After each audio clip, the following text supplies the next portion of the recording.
नमस्ते विद्यार्थी मित्रांनो, पुन्हा एकदा आपण भेटत आहोत some basic concept of chemistry ह्या सिरीज मध्ये. आणि ह्या सिरीज मधलं हे 5वं लेक्चर आहे. ह्या 5व्या लेक्चर मध्ये आपण मॅटर मध्ये जे जे बेसिक कॉन्स्टिट्युएंट्स असतात त्यांच्या मासेस बद्दल डिस्कशन करणार आहोत. ठीक आहे. आपण इंट्रोडक्शन मध्ये पाहिलं होतं मॅटरचं मास काय असतं. मास बद्दल मी तुम्हाला पूर्वी सांगितलेलं पण आहे की मास म्हणजे कुठल्याही मॅटरच्या बॉडीमध्ये जे कंटेंट असतं, जे अमाऊंट असती, त्या अमाऊंटला आपण मास म्हटलेलं आहे. हो की नाही. मग मास जर आपल्याला काढायचं असेल तर ते कसं काढलं जातं हे आपण ह्या व्हिडिओमध्ये फाइंड आउट करणार आहोत.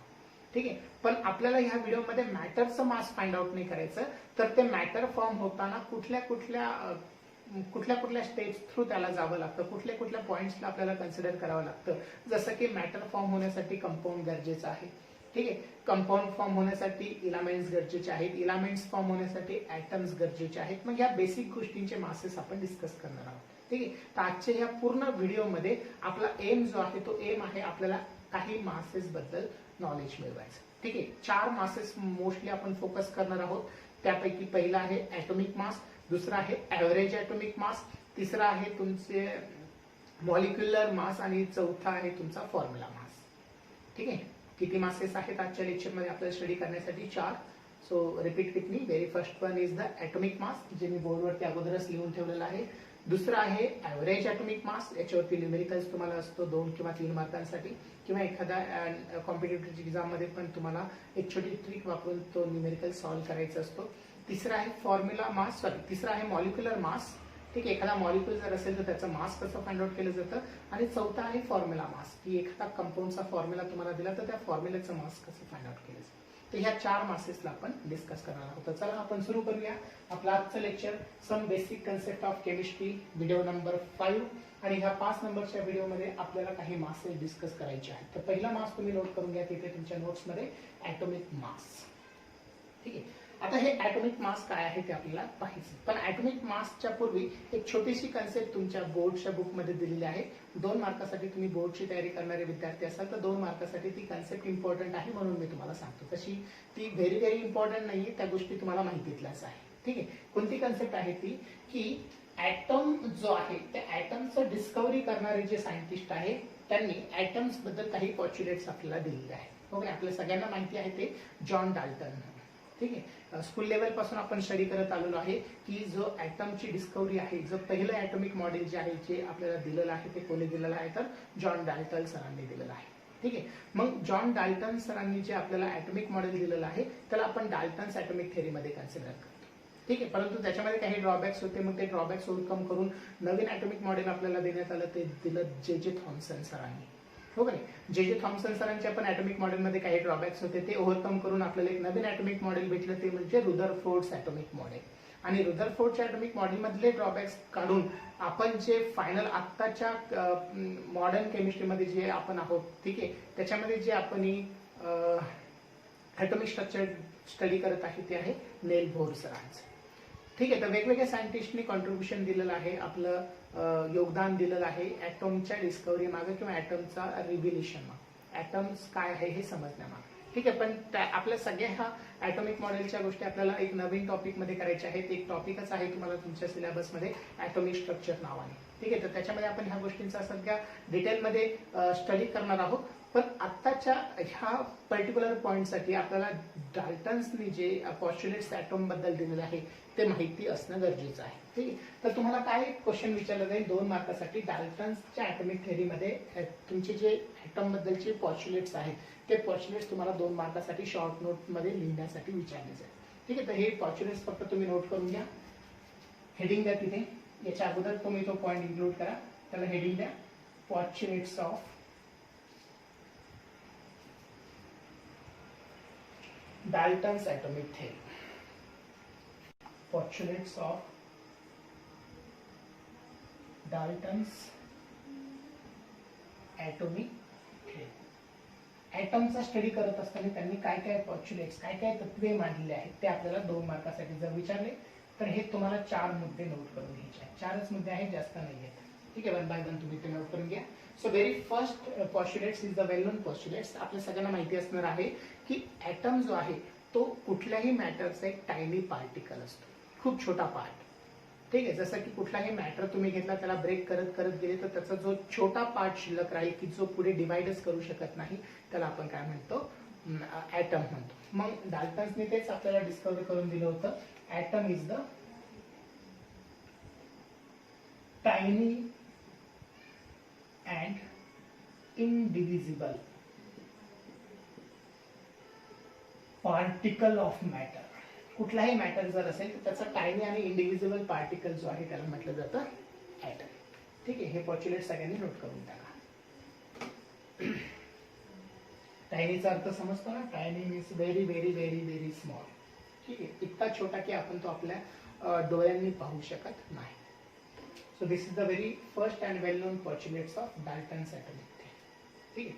सेकंड पॉच्युलेट्स हे आहे की सपोज आपण एखादा इलामेंट कन्सिडर केला. ठीक आहे. इलामेंट काय आहे हे आपण 2 नंबरच्या व्हिडिओमध्ये पाहिलेलं आहे.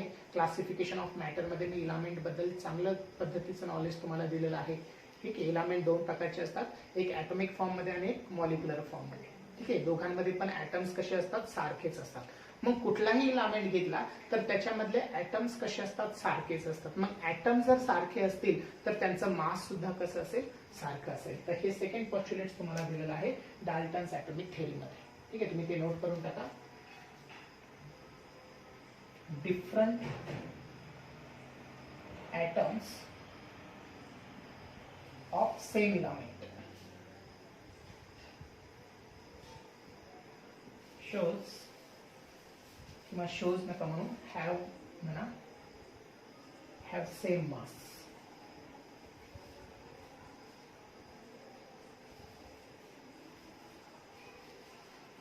जर इलामेंट एकच असेल परंतु त्याच्यामधले ॲटम्स आपण कन्सिडर करत असतो डिफरंट ॲटम्स, तर त्या डिफरंट ॲटमचं मास जे आहे ते सारखंच असतं. पण इलामेंट्स डिफरंट असतील पण त्यांचे ॲटम्सही डिफरंट असतील.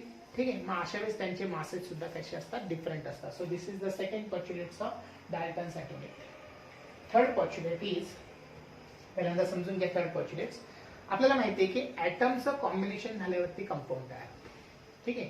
2 किंवा 2 पेक्षा जास्त ॲटम्स आपण कंबाईन करतो तेव्हा आपल्याला काय भेटतो, कंपाऊंड भेटतो. पण कंपाऊंड फॉर्म होण्यासाठी जे ॲटम्स आपण कंबाईन करतो तर ते ॲटम्स आपल्या मर्जीप्रमाणे कंबाईन करावे लागत नाही, तर त्यांना एका डेफिनाइट रेशो मध्ये कंबाईन करावं लागतं. जसं की मी उदाहरण देतो, वॉटरचा फॉर्म्युला जो आहे तो आहे H2O. मग ह्या H2O मध्ये मी हायड्रोजनचे ॲटम्स आणि ऑक्सिजनचे ॲटम्स कंबाईन केले, पण हायड्रोजनचे ॲटम्स 2 घेतले, ऑक्सिजनचा ॲटम एकच घेतला. मी असं नाही केलं हायड्रोजन 1 आणि ऑक्सिजन 2 असं घेतलं असतं तर हे माझं रॉंग कॉम्बिनेशन झालं असतं. ठीक आहे. म्हणजे ॲटम्स कंबाईन करताना एका रेशो मध्ये तुम्हाला कंबाईन करावं लागतं. तिथं 2:1 हा रेशो आहे. जर आपण तोच 1:2 घेतला असता तर रॉंग झाला असतं. मग हा रेशो जो आहे तो रेशो कसा फाइंड आउट करायचा ते माहिती पाहिजे. तर तो रेशो फाइंड आउट केला जातो त्या ॲटमच्या व्हॅलन्सीवर. ठीक आहे. व्हॅलन्सी म्हणजे काय, तर कंबायनिंग कॅपॅसिटी. जसं की हायड्रोजन आणि ऑक्सिजन मध्ये जर मला दोघांना कंबाईन करायचं असेल तर मला हायड्रोजनची व्हॅलन्सी आणि ऑक्सिजनची व्हॅलन्सी कन्सिडर करावी लागेल. ठीक आहे. हायड्रोजन आणि ऑक्सिजनला जर कंबाईन करायचं तर ह्या दोघांच्या व्हॅलन्सीज मला कन्सिडर करायच्या. हायड्रोजनची व्हॅलन्सी आहे 1 आणि ऑक्सिजनची व्हॅलन्सी आहे 2. ठीक आहे. ज्यांना ज्यांना व्हॅलन्सी माहिती नाही, ठीक आहे, त्यांनी कृपया तुमचं 10वीचं सायन्सचं बुक वाचा. त्याच्यामध्ये तुम्हाला चांगल्या पद्धतीने व्हॅलन्सी काय आहे ते सांगितलेलं आहे. ठीक आहे. व्हॅलन्सी म्हणजे काय की कंबायनिंग कॅपॅसिटी, आणि हे लास्ट शेल मध्ये इलेक्ट्रॉन्स किती आहे त्याच्यावरती डिपेंड असते. मग लास्ट शेल मधले इलेक्ट्रॉन्स कंप्लीट होण्यासाठी ते इलेक्ट्रॉन्स गेन किंवा शेअर किंवा लॉस करतात आणि तेवढ्यानुसार ते कंबाईन करतात. मग हायड्रोजनच्या लास्ट शेल मध्ये 1 इलेक्ट्रॉन आहे. पहिली शेल त्याचीच लास्ट शेल आहे आणि पहिल्या शेलची कॅपॅसिटी 2 इलेक्ट्रॉनची आहे. मग 2 इलेक्ट्रॉन होण्यासाठी त्याला अजून 1 इलेक्ट्रॉन गरजेचं आहे. मग तो शेअर करेल किंवा गेन करेल, म्हणून त्याची व्हॅलन्सी. आणि ऑक्सिजनच्या लास्ट शेल मध्ये 6 इलेक्ट्रॉन्स आहे. ऑक्टेट कंप्लीट होण्यासाठी अजून 2 इलेक्ट्रॉन लागतात. तो 2 इलेक्ट्रॉन घेईल किंवा त्याच्या 6 पैकी 2 शेअर करेल आणि म्हणून त्याची व्हॅलन्सी 2 होईल. मग ह्या व्हॅलन्सी एकदा भेटल्याने आपल्याला रेशो भेटला. मग हायड्रोजनची कंबायनिंग कॅपॅसिटी 1 आहे म्हणजे त्याला ऑक्सिजन 1च लागेल, आणि ऑक्सिजनची कंबायनिंग कॅपॅसिटी 2 आहे म्हणून त्याला हायड्रोजन 2 लागतील, आणि म्हणून तो रेशो आपल्याला 2:H2. ठीक आहे. मग डाल्टनच्या ॲटॉमिक थेअरीमध्ये हे पॉस्ट्युलेट्स त्यांनी दिलेलं आहे की कुठलेही इलामेंट ज्यावेळेस कंबाईन करून तुम्ही कंपाऊंड फॉर्म करता तर इलामेंट कंबाईन करण्यासाठी त्यांचं एक फिक्स रेशो पाहिजे. ठीक आहे. इथे लिहा, compounds are form by combining different atoms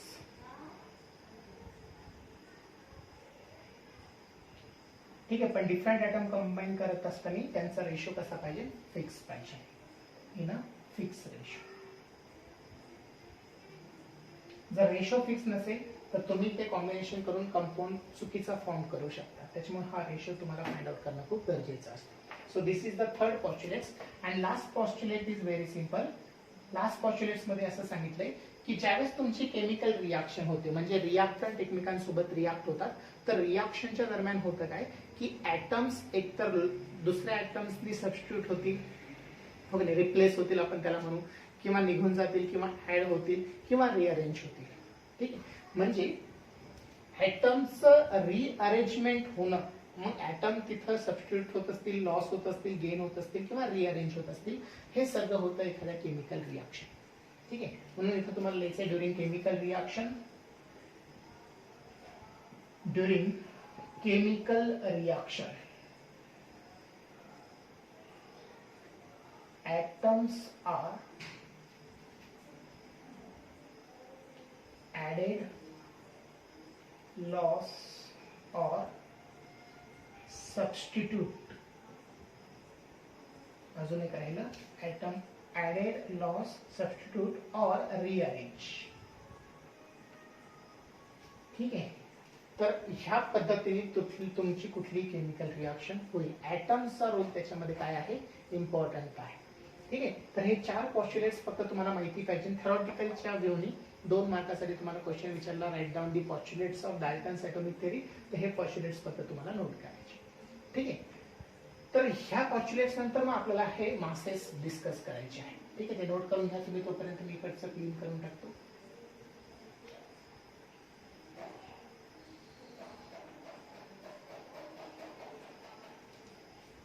झाले, ओके.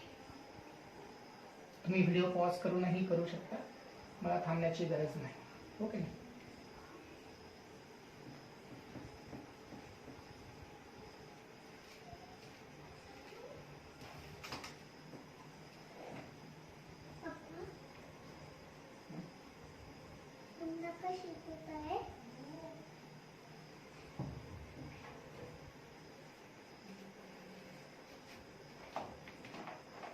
ओके. बोर्ड थोडा क्लीन करण्यासाठी एक्स्ट्रा एफर्टची गरज पडते मला.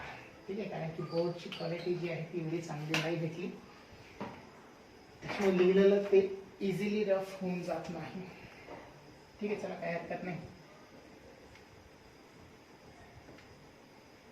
ओके, तर आता मेन जे टार्गेट आहे आपल्या आजच्या व्हिडिओचं ते आपण डिस्कस करू. आजच्या व्हिडिओमध्ये आपला मेन टार्गेट हे आहे की आपल्याला 4 मासेस बद्दल डिस्कशन करायचं आहे. 4 मासेस बद्दल डिस्कशन करायचं आहे. ॲटॉमिक मास, ॲव्हरेज ॲटॉमिक मास, मॉलिक्युलर मास आणि फॉर्म्युला मास. ठीक आहे, तर चला आपण ते पार्ट सुरू करूया. सगळ्यात पहिल्यांदा आपण पाहूया ॲटॉमिक मास. मग ॲटॉमिक मास स्टडी करण्यासाठी ॲटम बद्दलचं नॉलेज तुम्हाला माहिती आहे, आणि ते ऑलरेडी आपण आता डिस्कस केलं की ॲटम कसा असतो, कुठल्याही मॅटरचं एकदम टायनी पार्टिकल असतो. ठीक आहे, कुठलाही मॅटर घ्या, त्याचा जो टायनी पार्टिकल आहे त्याला आपण म्हणणार आहोत ॲटम. ठीक आहे, मग टायनी पार्टिकल आहे तर आपण त्याला पाहू शकतो का, नाही पाहू शकत. हो का नाही, मग एवढा छोटा जो ॲटम आहे त्याचा मास तरी किती असेल लेकरांनो, एकदम कमी असेल की नाही, आपण ते वेटही करू शकत नाही, इतकं कमी मास असेल. ठीक आहे, जर दिसतच नाही तर अशा न दिसणाऱ्या स्पेसिसचा मास कसं घेणार. पण तरी पण एक्सपेरिमेंटली हे आपण काय करू शकतो, वर्कआउट करू शकतो किंवा अचीव्ह करू शकतो. ठीक आहे, मग सायंटिस्ट लोकांनी काही ॲटमचे मासेस फाइंड आउट केलेले आहे, जसं की हायड्रोजन. तुमच्या बुकमध्ये हायड्रोजनचं जे ॲटॉमिक मास आहे ते दिलेलं आहे 1.67 इंटू 10⁻⁻²4. ठीक आहे, हे जे आहे ते आहे एका हायड्रोजनचं मास. मला कन्फर्म करू द्या फक्त. Very good, very good. 1.67 into 10⁻⁻² gram. Okay, आता ही जी व्हॅल्यू आहे ही व्हॅल्यू कशाची आहे, एका हायड्रोजनच्या ॲटमचं मास आहे.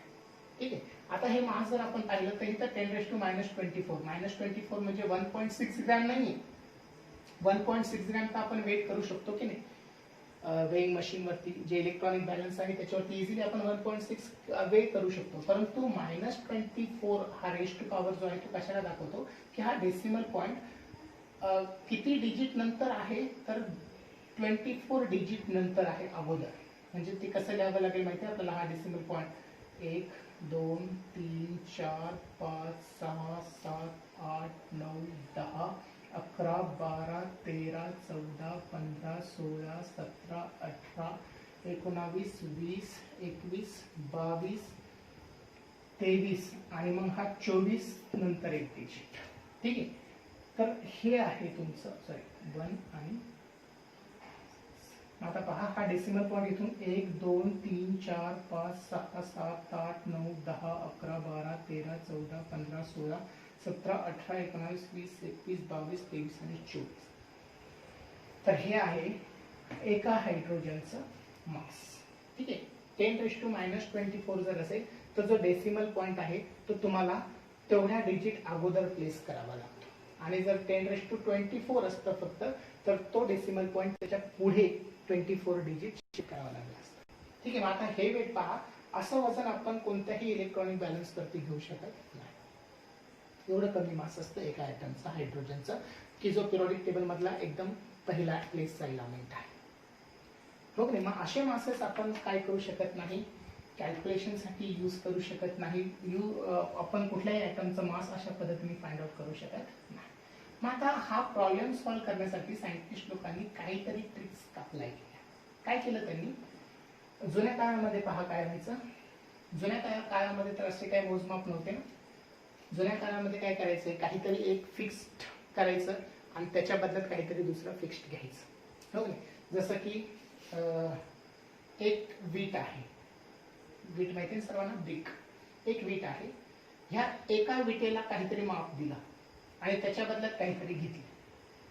समजले. म्हणजे वेइंग मशीन वरती, वेइंग मशीन त्यावेळेस नव्हते, त्यावेळेस काय होते, तराजू. हो ना. मग तराजू वरती काय करायचं,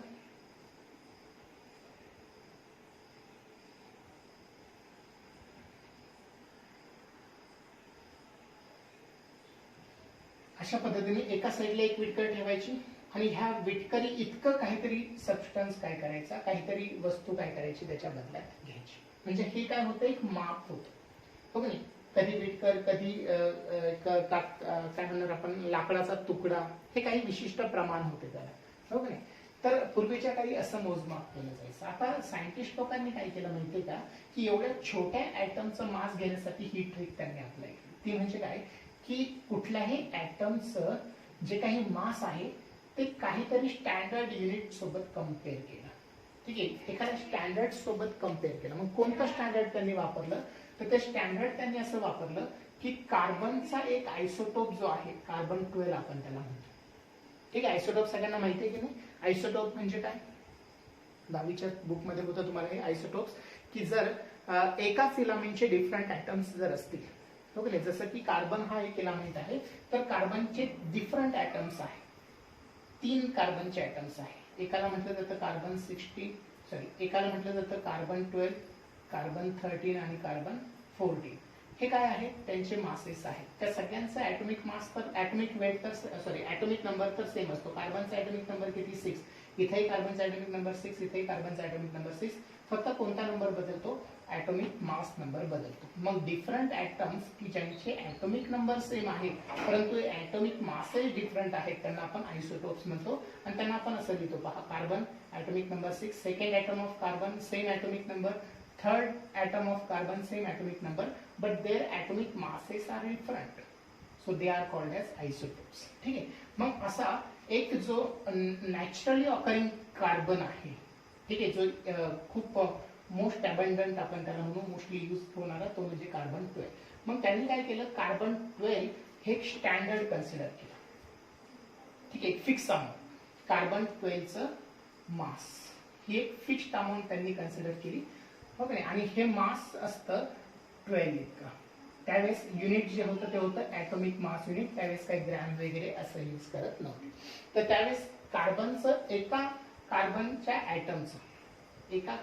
ॲटमचं मास किती कन्सिडर केलं त्यांनी, 12 ॲटॉमिक मास युनिट. हो का नाही. मग आता जर आपल्याला दुसऱ्या एखाद्या ॲटमचं मास काढायचं असेल तर त्याला फक्त आपण हे रिलेशन अप्लाय केलं. सपोज आता मला एका ॲटमचं एक ॲटॉमिक मास युनिट, आता 12 ॲटॉमिक मास युनिट म्हणजे आपल्याला माहिती आहे की एक कार्बन 12 इतका ॲटम जर घेतला तर त्याचा मास म्हणजे 12 ॲटॉमिक मास युनिट. मग आता सपोज मला एका ऍटॉमिक मास युनिटचं काय काढायचं आहे, ऍटम्स काढायचे किंवा मास काढायचे. तर ते किती येईल पहा बरं. काय करणार, इथं आपण एक्स कन्सिडर करणार. मग एक्स जर कन्सिडर केलं तर हे काय झालं, मास झालं. कोणत्या दिलेल्या सबस्टन्सचं मास. मग दिलेल्या सबस्टन्सचं मास काढण्यासाठी आपण फक्त काय करणार, इथं क्रॉस मल्टिप्लिकेशन करणार. क्रॉस मल्टिप्लिकेशन करून हे होईल काय, 1 ॲटम ऑफ कार्बन 12. ठीक आहे, त्याचं जे काही मास असेल, एका ॲटम कार्बन 12चं मास, त्याला 1 ने मल्टिप्लाइड करणार. सो 1 ॲटॉमिक मास युनिट आणि डिव्हाइड करणार. हे दोन्ही पण मल्टिप्लिकेशन झाल्यावरती 12 इकडे इकडे येईल ना, x into 12 atomic mass unit आणि 12 ॲटॉमिक मास कडे मल्टिप्लिकेशन आहे, इकडे डिव्हिजन होईल 12 ॲटॉमिक मास युनिट. बरोबर, ॲटॉमिक मास युनिट कॅन्सल होऊन जाईल. आणि इथं एक्सचं जे मास आहे, एक्सचं जे मास आहे ते किती भेटेल आपल्याला, 1/12 1/12 कार्बन 12 मास. ठीक आहे, म्हणजे कुठल्याही ॲटमचं मास जे आहे ते 1/12 तितकं आहे कार्बन 12च्या मासच्या कंपॅरेटिव्ह. ठीक आहे, तर हे तुम्हाला काय भेटलं, ॲटॉमिक मास भेटलं. क्लिअर झाला मुद्दा सगळ्यांना. तर ॲटॉमिक मास युनिट, याच्यावरती क्वेश्चन्स कोणते विचारले जाईल, ॲटॉमिक मास म्हणजे काय तिथं डिफाईन करायला तुम्हाला सांगितलं जाईल. आणि त्याच्यामध्ये ॲटॉमिक मास युनिट म्हणजे काय आहे ते विचारलं जाईल. तर ॲटॉमिक मास युनिट हे काय आहे, एक युनिट आहे. ठीक आहे, की जे एखाद्या ॲटमच्या माससाठी दिलं जात होतं. आणि त्यानंतर 1 ॲटॉमिक मास युनिट म्हणजे काय, ती तुम्हाला डेफिनेशन विचारली जाईल. ठीक आहे, तर 1 ॲटॉमिक मास युनिट म्हणजे काय तुम्हाला लक्ष ठेवायचं आहे, 1/12 मास ऑफ कार्बन 12 ॲटम. ठीक आहे, तर ह्या बेसिक गोष्टी तुम्हाला ॲटॉमिक मास मध्ये शिकायच्या आहेत. ठीक आहे, याच्यावरती न्यूमेरिकल कसं होईल ते पहा.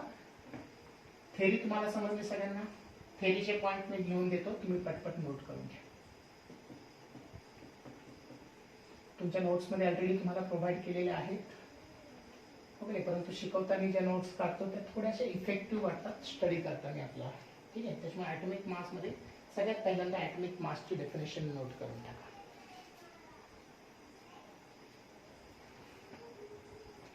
mass of carbon 12 atom atomic mass, correct. Atomic mass is the mass equal to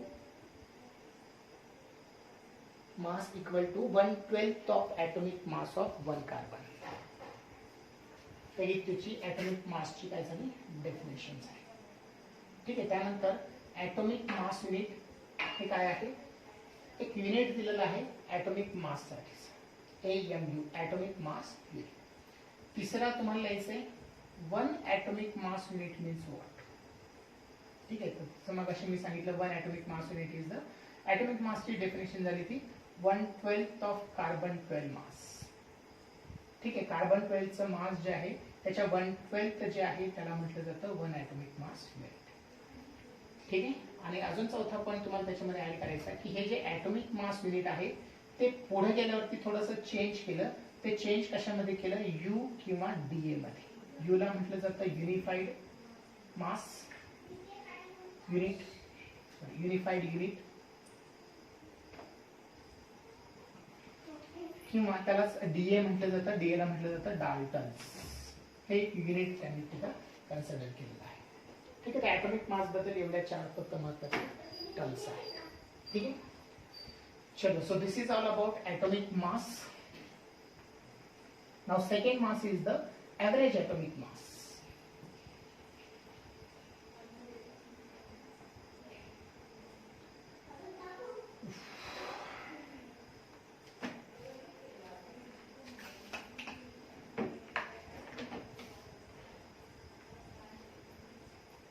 average atomic मास.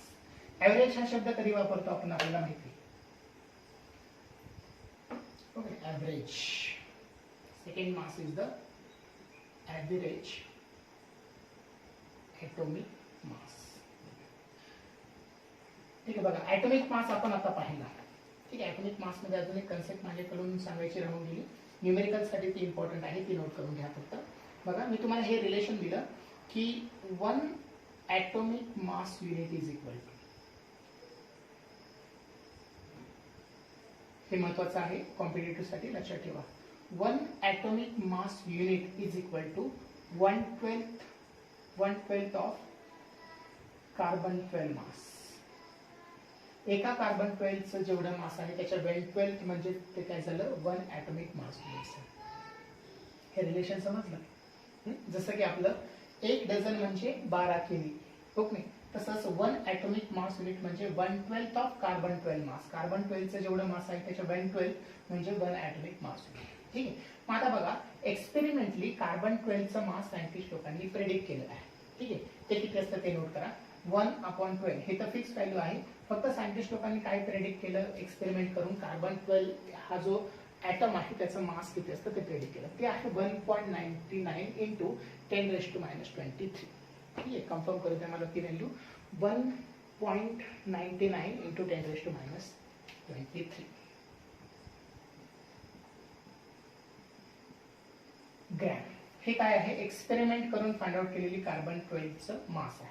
मग आता आपण ॲटॉमिक मास युनिट आणि ग्रॅम मध्ये रिलेशनशिप केली. ठीक आहे. मग हे जर तुम्ही सॉल्व्ह केलं तर हे सॉल्व्ह करून एक्झॅक्टली व्हॅल्यू किती येते ते पण मी तुम्हाला सांगतो. ती व्हॅल्यू येते 1.66 इंटू 10⁻20. 1.66 इंटू 10⁻23. म्हणजे तुम्हाला हे लक्षात ठेवायचे 1 ॲटॉमिक मास युनिट जे आहे ते म्हणजेच काय असतं 1.66 इंटू 10⁻23 ग्रॅम इतकी व्हॅल्यू असते. ठीक आहे. मग याच्यावरती एक न्यूमेरिकल तुम्हाला करायला दिलेला आहे, तो नोट करून घ्या सर्वांनी. काय आहे तो न्यूमेरिकल पहा. Mass of an atom of oxygen. Note करून घ्या तुम्ही. न्यूमेरिकलच्या सेक्शन मधले महत्वाचा पार्ट आहे आणि असेच क्वेश्चन तुम्हाला परीक्षेमध्ये पण असतील. ठीक आहे. थेरी तर तुम्ही देऊ शकता अगोदर मी सांगितल्याप्रमाणे. आता न्यूमेरिकल्स वरती विशेष फोकस करा. प्रॉब्लेम नोट करून घ्या. Mass of an atom of oxygen in gram. ऑक्सिजनच्या एका ॲटमचं ग्रॅम मध्ये त्यांनी मास दिलेला आहे. हे रिलेशन नोट करून घेतलं सर्वांनी. हे रिलेशन नोट करून घ्या तर इम्पॉर्टंट आहे. 1 atomic mass unit is equal to 1.66 into 10⁻23 gram. ठीक आहे. आता हे रिलेशन तुम्हाला माहिती झाल्यावरती प्रॉब्लेम तुम्हाला विचारला जाईल कसा, त्याचे एक एक्झाम्पल मी देत आहे. एक्झाम्पल मध्ये तुम्हाला सांगितलंय की ऑक्सिजनच्या एका ॲटमचं मास जे आहे, mass of an atom of oxygen in gram is. Atom of oxygen in gram किती वजन दिलं त्याचं, ते वजन दिलेलं आहे 26.56 इंटू 10⁻24 ग्रॅम. ठीक आहे. आता ह्या ऑक्सिजनचं जे ग्रॅम मध्ये वेट दिलेलं आहे ते तुम्हाला युनिफाईड मास मध्ये कन्वर्ट करायचं. युनिफाईड मध्ये कन्वर्ट करायचं. ठीक आहे. म्हणजे यू मध्ये कन्वर्ट करायचं. ठीक आहे. आपल्याला काय माहिती पाहिजे त्यासाठी पहा. 1 ॲटॉमिक मास युनिट त्यालाच आपण काय म्हणतो युनिफाईड युनिट, बरोबर आहे, इज इक्वल टू 1.66 इंटू 10⁻23. हे तर माहिती, बरोबर. मग आता जर 1.66 इंटू 10⁻23 ग्रॅम साठी 1 युनिफाईड युनिट जर होऊ शकतं, 1 युनिफाईड युनिट जर होऊ शकतं तर 26.56 इंटू 10⁻24 जो ग्रॅम आहे त्याच्यासाठी हे युनिफाईड युनिट किती असेल हे आपल्याला शोधायचे. मग इथं पुन्हा काय करणार तुम्ही क्रॉस मल्टिप्लिकेशन करणार. ओके. मग क्रॉस मल्टिप्लिकेशन करून एक्स ची व्हॅल्यू किती पहा. X is equal to 26.56 into 10⁻24 gram multiplied by 1 unified unit upon x into 1.66 into 10⁻23. इकडे असेल मल्टिप्लिकेशन मध्ये एक्स ची व्हॅल्यू काढायची म्हणून आपण त्याला इकडे जर पाठवलं तर डिनॉमिनेटरला जाईल आणि व्हॅल्यू येईल 1.66 इंटू 10⁻23 ग्रॅम. मग हे ग्रॅम ग्रॅम कॅन्सल होईल. त्यांचं जे काही कॅल्क्युलेशन येईल ते कशामध्ये असेल युनिफाईड युनिट असेल. तर एक्स ची व्हॅल्यू तिथं जी काही येईल ती असेल युनिफाईड युनिट मध्ये. तर अशा पद्धतीचे छोटे छोटे न्यूमेरिकल्स तुम्हाला एमसीक्यू साठी विचारले जाऊ शकते. ठीक आहे. तर ॲटॉमिक मास मध्ये हा न्यूमेरिकलचा सेक्शन फक्त ऍड करून टाका. ओके. आता एवढं झाल्यावरती मग आपल्याला ऍव्हरेज ॲटॉमिक मास कडे जायचं.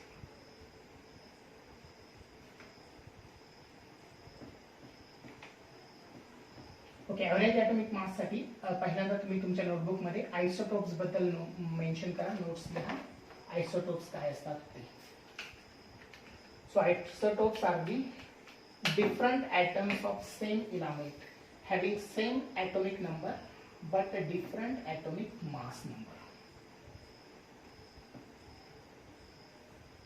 लिहिलं सर्वांनी आयसोटोप्स बद्दल. Isotopes are the different atoms of same element. सगळ्यांना हे व्यवस्थित दिसतंय का बोर्ड? कॅमेरामध्ये दिसतंय का पाहू द्या मला. ओके दिसतंय. थोडीशी ऍडजस्टमेंट करून लेक्चर चाललंय. ओके नाही तुमच्या लक्षातही आलं असेल हे. ओके तर तुम्ही इथं पहिल्यांदा आयसोटोप्स बद्दल घ्या. आयसोटोप्स म्हणजे काय? डिफरंट ॲटम्स असतील की ज्यांचा ॲटॉमिक नंबर सेम असेल आणि ॲटॉमिक मासेस डिफरंट असतील. ठीक आहे. जसं की हायड्रोजन ॲटॉमिक नंबर 1, हायड्रोजनचे 3 आयसोटोप्स असतात. Atomic number 1, atomic number 1. Atomic masses different असतात. याचं 1 असतं, याचं 2 असतं, याचं 3 असतं. मग पहिला जो आयसोटोप आहे त्याला आपण प्रोटियम म्हणतो. सिम्बॉल आहे त्याचा H11 म्हणताना त्याला प्रोटियम म्हणतो. दुसरा जो आहे H12, ठीक आहे, याला आपण म्हणताना ड्यूटेरियम म्हणतो म्हणून त्याचा सिम्बॉल D दिला जातो 1. So it is a deuterium. And third one is the tritium 1, 3. याला म्हटलं जातं ट्रिटियम. तर हे हायड्रोजनचे 3 आयसोटोप्स आहेत. तिघांची पण मासेस डिफरंट आहेत ना. मग मासेस जर डिफरंट असतील तर ह्या तिन्ही पण इलेमेंट्सचं ॲव्हरेज जर आपण काढलं, तिन्ही पण डिफरंट ॲटम्सचं ॲव्हरेज जर आपण काढलं तर ते हायड्रोजनचं काय होतंय? ॲव्हरेज ॲटॉमिक मास. ठीक आहे. एवढं फक्त तुम्ही लक्षात ठेवायचं. ॲव्हरेज ॲटॉमिक मास म्हणजे काय?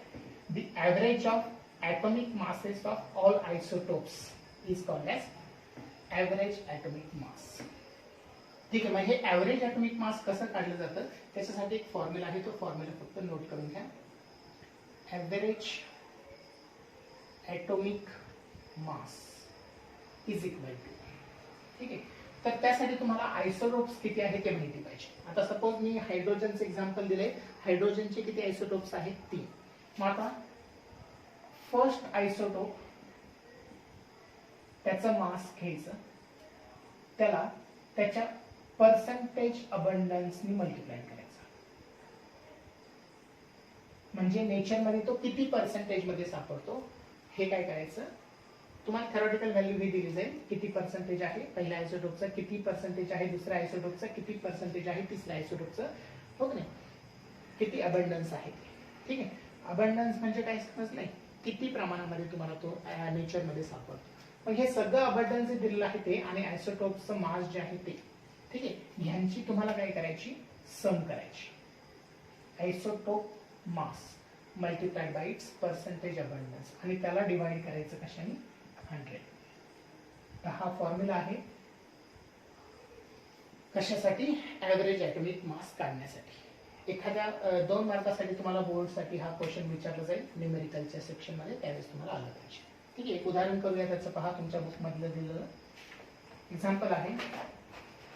Find out the percentage abundance, find out the average atomic mass of neon. Find out the average atomic mass of neon. हे नोट करून झालं असेल तर तुम्हाला मी तो प्रॉब्लेम बोर्डवरती देतो. ठीक आहे. नोट करून घ्या. आता बघा एक एक्झाम्पल मी सॉल्व्ह करून देतो तुम्हाला.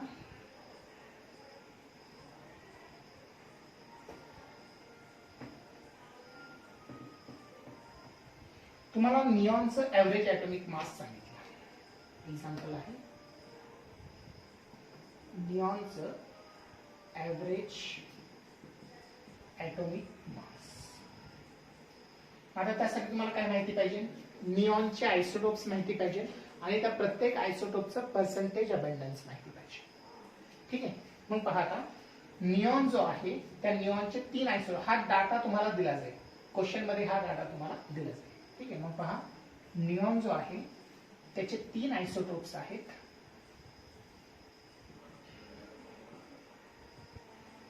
पहिला आयसोटोप जो आहे तो आहे निऑन 20, दुसरा आयसोटोप जो आहे तो आहे निऑन 21 आणि तिसरा आयसोटोप जो आहे तो आहे neon 22.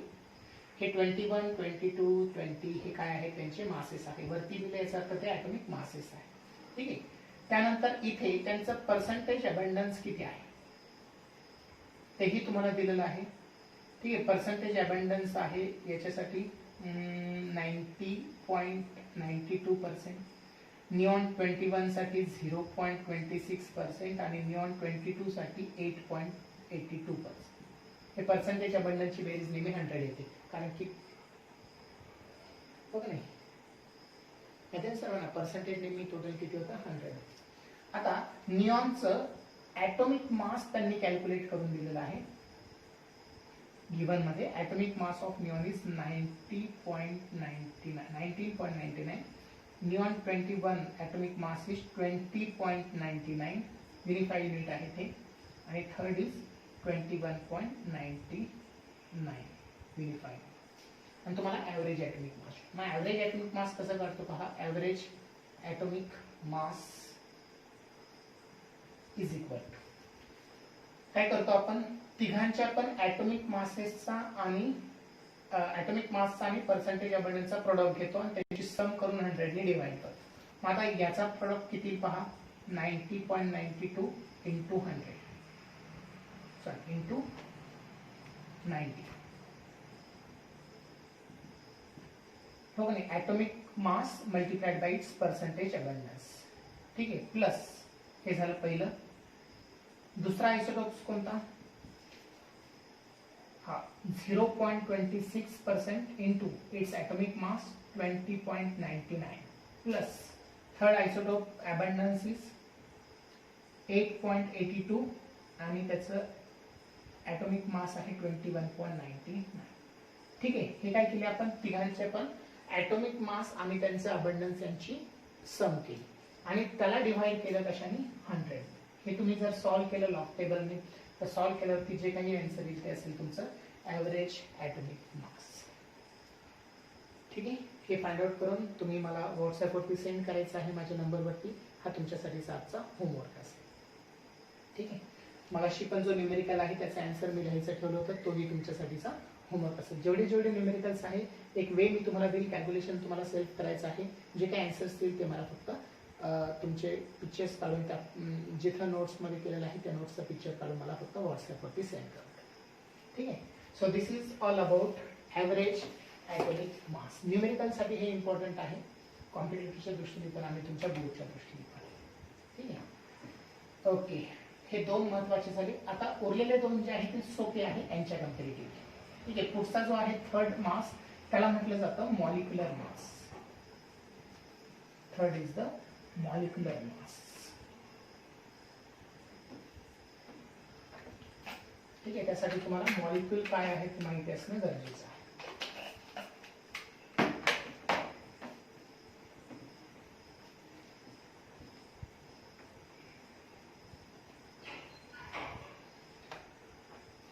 So third is the molecular mass. एकदम सोपा आहे मॉलिक्युलर मास. सपोज कुठलाही एखादा मॉलिक्यूल तुम्हाला दिला, जसं की for example me last lecture मध्ये पण सांगितलं होतं सोडियम हायड्रॉक्साईड. ठीक आहे, मग सोडियम हायड्रॉक्साईड मध्ये सोडियम आहे, ऑक्सिजन आहे आणि हायड्रोजन आहे. सोडियमचं जे काही ॲव्हरेज ॲटॉमिक मास आहे जे मगाशी आपण काढायला शिकवलं, ठीक आहे, ते ऑक्सिजनचं ॲव्हरेज ॲटॉमिक मास आणि हायड्रोजनचं ॲव्हरेज ॲटॉमिक मास, ह्या सगळ्यांच्या ॲव्हरेज ॲटॉमिक मासेसची जर बेरीज केली तर आपल्याला ह्या पूर्ण मॉलिक्युलचं काय भेटतं, मास भेटतं. मग मॉलिक्युलर मासची फक्त एवढी डेफिनेशन तुम्ही द्या, molecular mass is the sum of the average molecular masses of all atoms present in the molecule. What is molecular mass? Sum of the average atomic masses of all sum of the average atomic masses of all atoms in the given molecule. ठीक आहे, दिलेल्या molecule मध्ये जेवढे atoms आहेत त्या सगळ्यांच्या average atomic मासेसची बेरीज म्हणजे मॉलिक्युलर मास. आणि सगळ्यात शेवटचा मुद्दा जो आहे तो आहे फॉर्म्युला मास. म्हणजे एखादा फॉर्म्युला तुम्हाला दिला, ठीक आहे, सपोज फॉर एक्झाम्पल NaCl हा एक फॉर्म्युला आहे, सिंपल फॉर्म्युला आहे. मग ह्या फॉर्म्युल्यामध्ये जे ॲटम्स आहे त्या ॲटम्सचं जे मास आहे त्या ॲटमच्या मासेसची सम जर आपण केली तर आपल्याला जे भेटतं त्याला म्हटलं जातं formula mass. So molecular mass and formula mass is the one at the. ठीक आहे, आणि पुढे गेल्यावरती मग त्यांच्यापासून आपण मोलार मास बनवला, ग्रॅम्स मध्ये कन्वर्जन करतो. ठीक आहे, so this is all about today's lecture. In this lecture we learn only about masses. किती प्रकारचे मासेस आपल्याला काढता यायला लागेल, atomic mass, average atomic mass, molecular mass and formula mass. ठीक आहे, त्यापैकी मॉलिक्युलर मास आणि फॉर्म्युला मास इतकी महत्त्वाची नाहीये, ॲव्हरेज ॲटॉमिक मास आणि ॲटॉमिक मास मात्र महत्त्वाचा आहे. ठीक आहे, आणि पुढच्या व्हिडिओमध्ये मग आपण त्याच्या बेसिसवरती असणारे अजून काही एक इम्पॉर्टंट टर्म्स आहे मोल कन्सेप्ट म्हणून, आणि मोल कन्सेप्ट वरती सगळेचे सगळे प्रॉब्लेम्स तुम्हाला क्वेश्चन मध्ये विचारले जातात. मग ते कॉम्पिटेटिव्हची कुठली एक्झाम असू द्या, नीटची असू द्या, जीची असू द्या, जी ऍडव्हान्सची असू द्या, ठीक आहे, किंवा तुमच्या सीईटीची असू द्या, जे काही न्यूमेरिकल्स आहे त्यासाठी खूप इम्पॉर्टंट पॉईंट आहे मोल कन्सेप्ट. म्हणून पुढचा व्हिडिओ तुम्ही पाहायला विसरू नका, मोल कन्सेप्ट. ठीक आहे, ह्या पर्टिक्युलर व्हिडिओमध्ये फक्त फोकस करा ॲटॉमिक मास वरती आणि ॲव्हरेज ॲटॉमिक मास वरती. So this is all for today's lecture. Bye bye and have a nice day.